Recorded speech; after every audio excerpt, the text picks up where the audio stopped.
Assalamualaikum warahmatullahi wabarakatuh.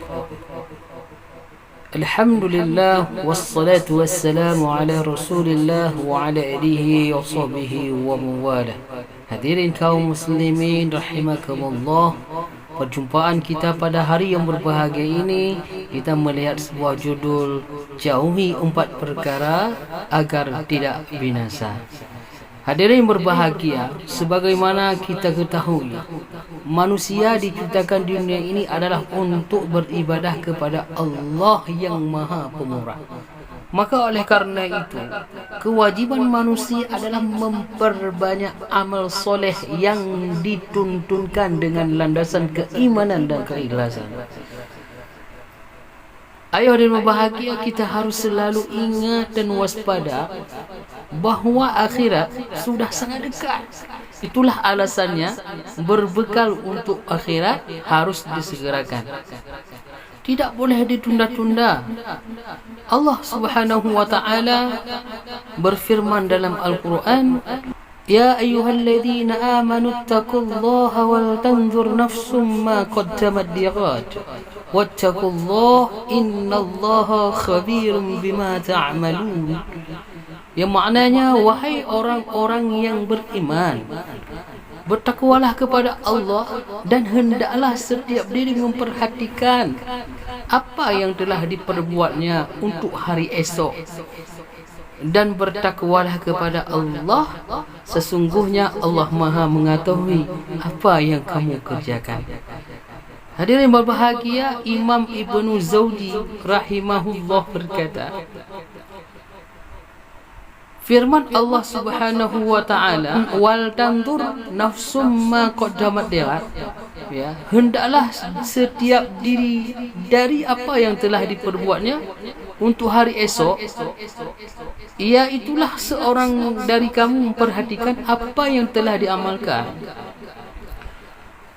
Akankah amal soleh yang akan menyelamatkannya, atau suatu amal buruk yang akan mencelakanya? Nah, sesungguhnya banyak sekali amal-amal soleh yang dituntunkan oleh Nabi Muhammad sallallahu alaihi wasallam yang mulia, tentunya yang memiliki pahala berlipat ganda. Namun selain itu, seorang hamba harus menghindari segala perkara yang akan merusak amalannya. Jika tidak, maka amalannya akan sia-sia dan dia tidak akan menempatkan manfaatnya.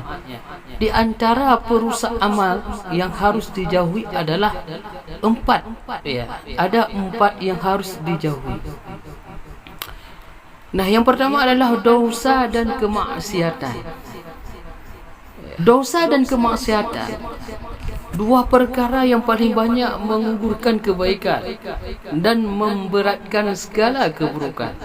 Melakukan suatu perbuatan dosa seperti zina atau melanggar larangan Allah Azza wa Jalla ketika sendirian, sudah cukup untuk menggugurkan kebaikan, mesti sebesar gunung. Sahabat Sauban radhiyallahu anhu menceritakan, ya, dari Nabi sallallahu alaihi wasallam, beliau bersabda, dari Sauban, Nabi sallallahu alaihi wasallam, bahawa beliau bersabda, aku benar-benar mengetahui rombongan-rombongan orang dari umatku. Mereka akan datang pada hari berhenti dengan membawa kebaikan-kebaikan sebesar gunung, ya, yang berwarna putih. Akan tetapi Allah Subhanahu wa taala akan menjadikannya sebagai debu yang berhamburan. Thauban radhiyallahu anhu berkata, wahai Rasulullah, terangkan sifat mereka kepada kami, terangkan keadaan mereka kepada kami, agar kami tidak termasuk golongan mereka, padahal kami tidak mengetahuinya. Beliau sallallahu alaihi wasallam bersabda, sesungguhnya mereka itu adalah saudara-saudara kamu dan dari kulit kamu. Mereka mengisi sebagian malam sebagaimana kamu mengisi. Namun mereka adalah rombongan-rombongan orang yang jika menyendiri, mereka melanggar perkara-perkara yang diharamkan oleh Allah Subhanahu wa taala. Itu hadis riwayat Ibnu Majah. Nah, oleh karena itu kewajiban kita untuk bertakwa kepada Allah di mana saja berada, baik ketika sendirian atau ketika bersama orang-orang banyak. Begitulah yang diwasiatkan oleh Rasulullah sallallahu alaihi wasallam.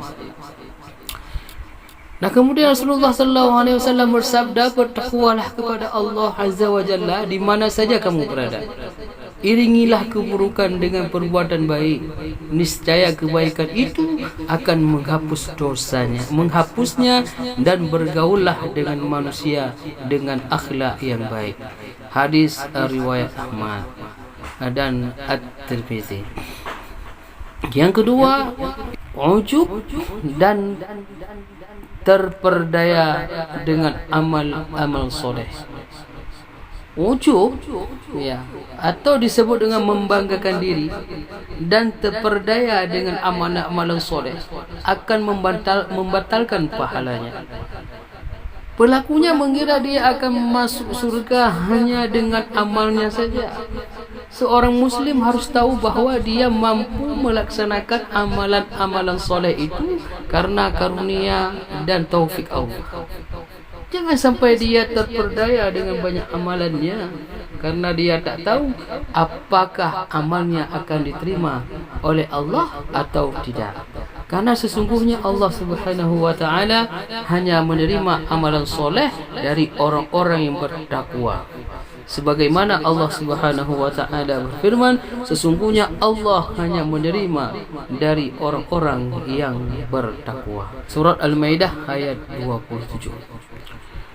Nah, hadirin berbahagia dan dirahmati Allah, juga seorang muslim harus tahu bahawa semua amalan-amalan solehnya tidak sebanding dengan satu kenikmatan dari kenikmatan nikmat yang Allah karuniakan kepadanya. Seperti kenikmatan pemandangan. Belum lagi jika seseorang jujur melihat kenyataan, dia akan mendapat banyak sekali para hamba Allah Azza wa Jalla yang lebih banyak amalannya dan pahalanya daripada dia. Lalu kenapa dia harus puas dengan amalannya? Ya, gitu, hari berbagi. Kemudian yang ketiga adalah mengganggu hak orang lain. Nah, hari berbahagia mengganggu hak orang lain dan menyakiti mereka dengan perbuatan ghibah, celaan, makian, namimah atau mengambil hak bukan dengan cara yang tidak diperbolehkan agama. Semua perbuatan itu akan menyebabkan kebaikan-kebaikan seseorang pada hari perpisahan akan hilang. Nah, kebaikan itu akan diberikan kepada orang-orang yang dia ganggu atau dia langgar hak mereka, sehingga dia akan datang pada hari terhenti dalam keadaan bangkrut dari kebaikan-kebaikan. Padahal sebelumnya dia sudah memiliki pahala yang begitu banyak. Maka Nabi SAW menjelaskan keadaan orang yang bangkrut pada hari terhenti di dalam hadisnya. Dari Abu Hurairah radhiyallahu anhu bahawa Rasulullah SAW bersabda, tahukah kamu siapa orang bangkrut itu? Para sahabat radhiyallahu anhum menjawab, orang bangkrut menurut kami adalah orang yang tidak punya uang dan barang. Beliau SAW bersabda, sesungguhnya orang bangkrut itu di kalangan umatku, yaitu orang yang datang pada hari berhenti dengan membawa pahala solat, puasa dan zakat. Tetapi dia mencaci orang ini, menuduh orang ini, memakan harta orang ini, menumpukan darah orang ini dan memukuli orang ini. Maka orang ini diberi sebagian kebaikan-kebaikan dan orang ini diberi sebagian kebaikan-kebaikan jika kebaikan-kebaikannya telah selesai sebelum diselesaikan kewajibannya. Kesalahan-kesalahan mereka diambil lalu ditimpakan kepadanya, kemudian dia dilemparkan ke dalam neraka. Hadis riwayat Muslim.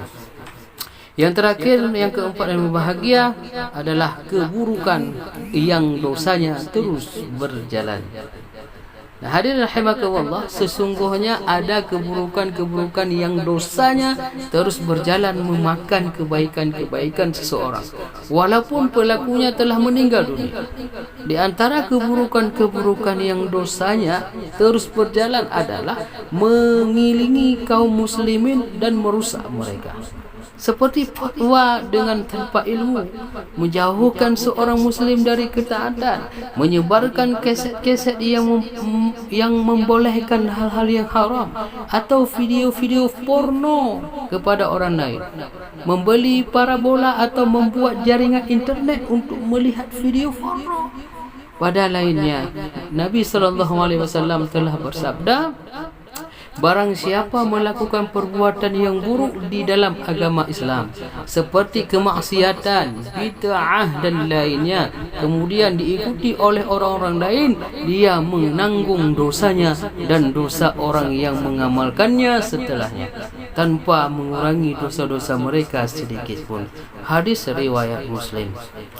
Akhirnya kami mohon kepada Allah agar menjadi amalan kami ikhlas untuk mencari wajah Azza wa Jalla dan agar memberikan manfaat kepada sesama orang Islam, dan semoga Allah Azza wa Jalla menganugerahkan kepada kita semua kematian yang baik setelah jangka waktu panjang dan bagus amalnya.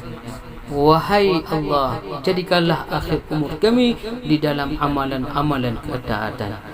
Amin amin ya rabbal alamin. Wallahu a'lam bissawab. Wabillahi taufiq wal hidayah. Wassalamualaikum warahmatullahi wabarakatuh.